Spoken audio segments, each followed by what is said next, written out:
mais pour man bon président bu boo xam ne muy dëkk fan fële ci Njagañaaw bu déplacé woo dem ci benn gox fii ci Sénégal amul dara lu ko gën a wax fa dëgg yàlla normal je pense que sax président yi dañu war a gën a plus ñuy voyager parce que est-ce que tournée économique rek moo leen war a yóbbu ci dëkk yi on est dans un petit pays boo xam ne le président peut se permettre d'aller passer le week-end à Saint-Louis. Tout à fait. Tout simplement parce que il a envie de foofu la ñu war a toll dañu war a toll foo xam ne suñu président yi bu ñuy bouger c'est pas un événement. On n'a pas 52 États. day dem ba benn moment ñu ne président bi dem na Saint-Louis ñu nekk débat non mu nekk débat quoi Donald Trump bu demee Pennsylvanie c'est pas un débat.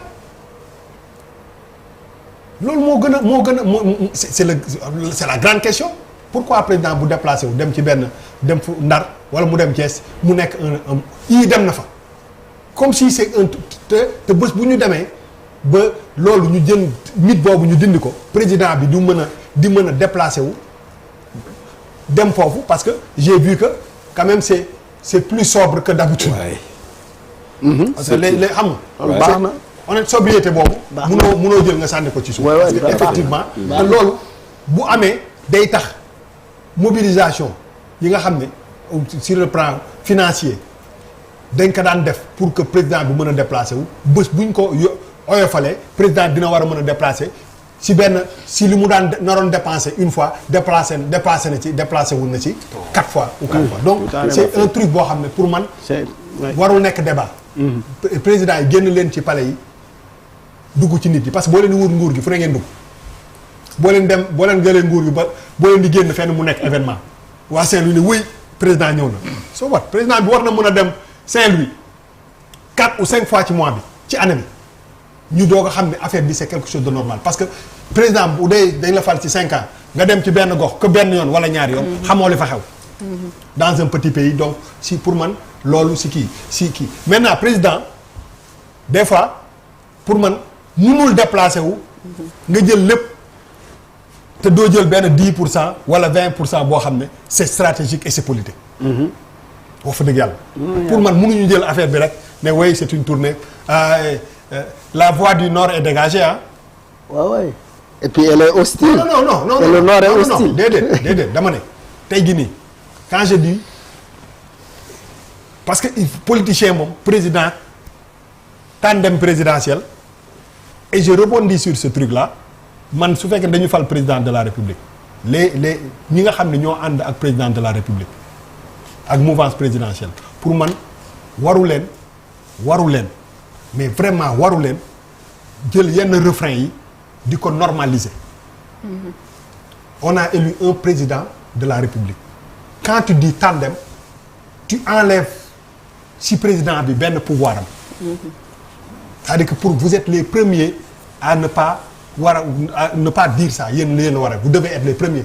Parce que tout simplement les mots ont leur sens bu ñu falee président mu waat ngeen jël oui dans les actes président fal na premier ministre buy wax danaan ci ndigalu président de la république li may def tey jii ni président de la république moo mën a quel que soit impactu premier ministre bi xëy suba mu nekk mu jël big ak feuille bind décret ne premier ministre nekkatoo premier ministre quelle que soit force bu mu amul loolu ci président de la république loolu la yàlla dogal. tout à fait donc bu gagneree à quand même jël président bi teg ko ci parce que loolu day tax xam nga communication dafa grave day tax ba nga xam ne même seeni détracteurs dañu naan yéen ñi ànd ak ñoom sax vous ne faites pas la différence entre le président de la république et le super premier ministre et c'est une institution. Article 80 est-ce que day protéger premier ministre. léegi waaw. mais est-ce que ni muy protéger président noonu lay président non quand je dis léegi mooy légalement sur les textes. sur les textes non. waaw sur l'interprétation. non c'est innovant c'est juste innovant. innovant xaaral la rek non dama ne mais xam nga moom daal ma ne. il faut avancer dans la vie. c'est politique mais xam nga lan la xam nga tey jii nii. parce que il y a des choses yoo xam ne des lu yoo leen di wax yoo xam ne ëllëg mën na am ay répercussions ci ay révisions constitutionnelles ça peut réveiller des idées on a un président qui a moins de 50 ans et un premier ministre qui a peut-être à la limite 50 ans voilà à la limite ci âge 51 ans. donc am na yenn yoo leen di avancer yoo xam ne ça peut être même un projet et le Sénégalais lambda ça ne l'intéresse pas on a élu un président qui a son premier ministre et son gouvernement ñu premier ministre war a doxal li nga xam ne moom mooy vision président donc faites la différence parce que ça peut se retourner contre vous. man de conseil c'est juste une exception. waaw mais dama ko dégg non xam nga bu doon tey rek laa ko mos a dégg. non j'entends des gens yuy ñëw fii ci plateau bi tandem présidentiel ça commence à devenir un truc un président qui a été élu un président nga jël ko ne ko yow tandem présidentiel nga c'est presque yow si sa bopp mi ànd ak moom yaa ngi koy suufeel te xamoo ko. ah pourtant le président ne le voit pas. non mais yow da nga xam ne ko gisee.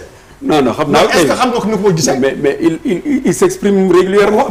mais non président de la République loolu moo gën a grave man le Sénégal non attends rek dama ne on a un président de la République un premier ministre et un gouvernement.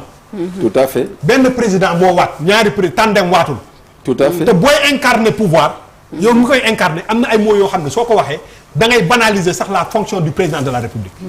léegi li xew ci biir l'insal bi nekk ci biir wala lu baax li nekk ci biir wala diggante bi ñu am tuddante doom et tout ça. loolu c'est des choses yoo xam ne ñoom la concerne. mais liy génn ci yéen yi nga xam ne yéen a ànd ak ñoom il faut que ngeen may dayoo président de la République. honnêtement man c'est un constat que je fais et ça commence à être récurrent c'est un truc parce que nit dañu njëkk génn benn slogan. tandem présidentiel. on n'a pas élu un président et un vice-président on a élu un président de la République boo leen bëggee changer constitution bi pour dem vers ça ngeen wax ko.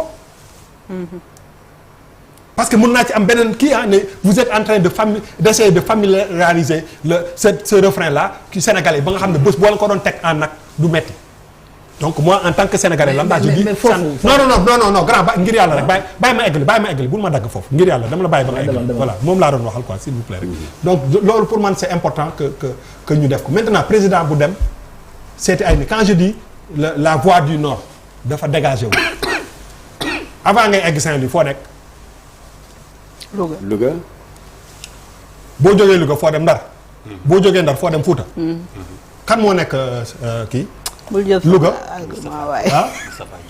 man du ma politicien waaye sama xel mi xaw na ñor foo jëm du Louga boo jógee Louga doo jógee Louga boo jógee Louga da ngay dem Ndar boo jógee Ndar da ngay dem Fouta qui sont les hommes forts de Louga de Saint-Louis ah non de wax ma jàpp dafa neex heureusement qui sont les hommes forts de Louga de Saint-Louis. Moustapha Diop. Mansour Faye et Farba Ngom. mun nañ ko interpréter ci stratégie parce que amul président bu dul def politique. te président dafa war a def politique. wax dëgg yàlla. stratégie mais dans ce xam nga mu ne yaa ngi commencé gesticuler. non il n'est pas dans ça xam naa yaa ngi naan booy bi moom mi ngi. non il n'est pas dans ça non mais docteur xaaral rek dama ne il doit être dans ça. ouais. en fait être dans ça stratégie politique. homme politique da koy mën nan waxante dëgg sans pour autant nga violer loi bi un président peut se réveiller et dire je vais dans le nord. mooy président waaw xaaral rek xaaral na ma bàyyi saa yi fi ma jàpp dafa nekk. dama ne un président de la République peut se réveiller et dire je vais damay dem ci nord bi parce que stratégiquement les hommes forts du nord sont dans une position compromettante. ou procès sax demaguñ ca bu ñu waroon yëngu sax duñu yëngu man de bu ma doon politique te yàlla tax damay réfléchir noonu politique aussi. ils ont été démobilisés. mais non mais ça mais Diomaye du buuba. non xaaral rek non c'est pas du buuba. Sénégalais ñooy wax soo doon politique. non xam nga lan Sénégalais yi nekk seen kër yi ñoom ñooy jugé. fi nga jàpp baax na xoolal pas yow de pas ñoom xoolal. waaw Sénégalais yi seetaan xoolal wuy ma dama ne tey jii nii jëlal axe nord bi. nga dem Louga Saint-Louis ak Fouta. c'est gaa yi fa nekkul kii ab defal ndànk rek. téye affaire am moyens yi de mobilisation yi de dissuasion yi de xajamal yi de jël suuf sotti ko ci ceeb bi ils sont dans une position boo xam ne c'est même pas favorable ñu yëngu parce que dañu nekk ci ci de la détention seen procès sax ñëwagul donc ils ont tout intérêt à ne tekk bàyyi gars yi dawal dérouler man mun naa am ko maintenant économique oui Sénégal moom ndaw na tournée économique moom il faut nga am loo ko taafantale oui dem nañ ci baykat yi def nañ kii mais la voie est libre axe boobu moom fu mu ne nii boo tàllalee 400 kilomètres heure ngay daw kenn du la ne prix